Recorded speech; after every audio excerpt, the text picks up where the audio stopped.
Сильная головная боль, рвота, в редких случаях кожные сыпи, высокий подъем температуры. Симптомы лихорадки западного Нила очень схожи с ОРВИ. Ранее такое заболевание в регионе не выявлялось. На сегодняшний день, как отмечают в Роспотребнадзоре, уже зафиксировано несколько случаев инфекции среди жителей региона. Выявлены они в рамках мониторинга службы Роспотребнадзора. Эти двое жителей, один из них житель Малгобека, другой житель Карабулака, они в последние нескольких месяцев никуда не выезжали. То есть говорить о том, что был завоз откуда-то из другой страны или из другой территории, нельзя говорить. Поэтому мы сегодня говорим, что, к сожалению, наша территория республики стала эндемичной и для этой инфекционной болезни. Но они перенесли заболевание в форме ОРВИ, то есть легкая форма. В настоящее время люди прекрасно себя чувствуют и даже не знают, что их известили, но они крайне удивились, что у них было такое заболевание.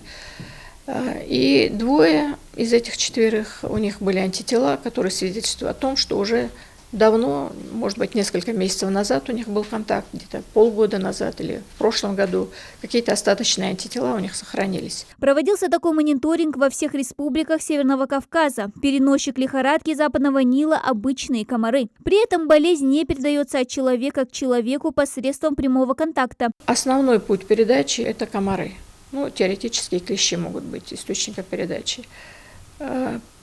Резервуаром инфекции являются птицы, поэтому и в ветеринарную службу нам было направлено письмо, потому что все случаи такого бывает падеж птицы, падеж каких-то мелких животных. Все эти случаи не должны проходить мимо, потому что, безусловно, когда мы имеем место с массовым падежем какой-то даже диких животных или птицы, это инфекционное заболевание, которое опосредованно может представлять опасность для человека. Активно распространяется лихорадка там, где жаркий и влажный климат. Родина заболевания – страны Африки, Южной и Юго-Восточной Азии. Однако сам вирус встречается почти на всей территории России. Постоянные природные очаги находятся в Астраханской, Волгоградской областях, в Калмыкии и Краснодарском крае. Один случай заболевания уже зафиксирован в Волгограде, 2 в Ростовской области и 1 в Кабардино-Балкарии. Как инфекция добралась до нас? Причиной тому, отмечают в Роспотребнадзоре, может быть аномальная жара. Из года в год становится все жарче и жарче.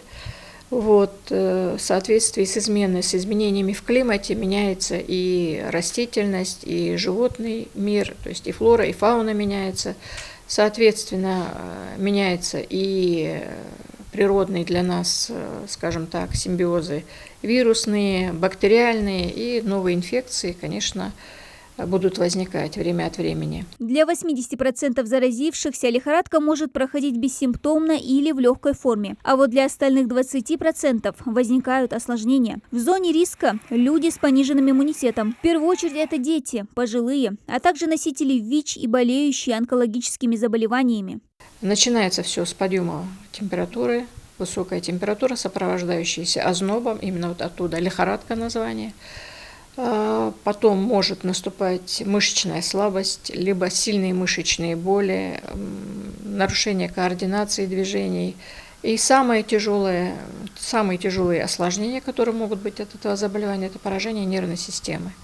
Это менингиты, менингоэнцефалиты, энцефалиты, то есть поражение головного мозга и оболочек головного мозга. Опасность лихорадки западного Нила в том, что в 5% случаев она может закончиться летальным исходом. И даже когда его удается избежать, лечение затягивается на несколько недель. Все это время больного преследует высокая температура, озноб, судороги и тошнота. По медицинской классификации лихорадка западного Нила относится ко второй группе патогенности наряду с такими опасными заболеваниями, как холера, бешенство, сибирская язва. Поэтому Роспотребнадзором приняты меры по недопущению распространения вируса. Правительство проинформировали Министерство здравоохранения, безусловно, о том, что нужно быть готовым медицинским организациям к приему таких больных.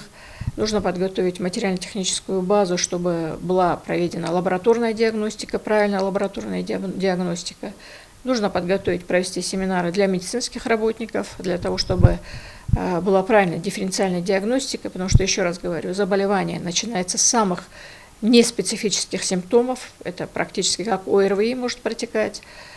Поэтому здесь вопросы правильной диагностики, правильного сбора анамнеза, были ли в анамнезе укусы комаров, играют очень такую важную роль. Специалисты Роспотребнадзора также отправили обращение в муниципалитеты города и сельские поселения с просьбой соблюдать ряд профилактических мер для защиты от инфекции. Это облагораживание территорий, скашивание лишней травы и сухостоя, уборка мусора. Многоквартирные дома, характерного для территории нашего города Назрани, Малгобекова. В многих домах есть влажные подвалы, затопленные подвалы, замусоренные подвалы.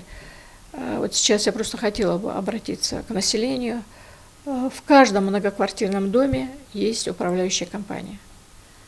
Если вы не знаете, кто у вас является управляющей компанией, обратитесь в администрацию вашего города или сельского поселения, выясните реквизиты управляющей компании и обратитесь к ним с заявлением, чтобы пришли они и осушили подвал, вычистили и провели обработки соответствующие. Наиболее опасный период заболевания с июля до середины сентября. Специфического лечения и вакцинопрофилактики от лихорадки западного Нила нет. Поэтому в Роспотребнадзоре призывают население соблюдать меры защиты. В первую очередь это уберечь себя от укусов комаров. Чаще всего насекомые обитают на природе, в парках, лесах, у водоемов, прудов. Специалисты советуют надевать одежду, закрывающую все открытые участки тела, и использовать репелленты, отпугивающие кровососущих насекомых.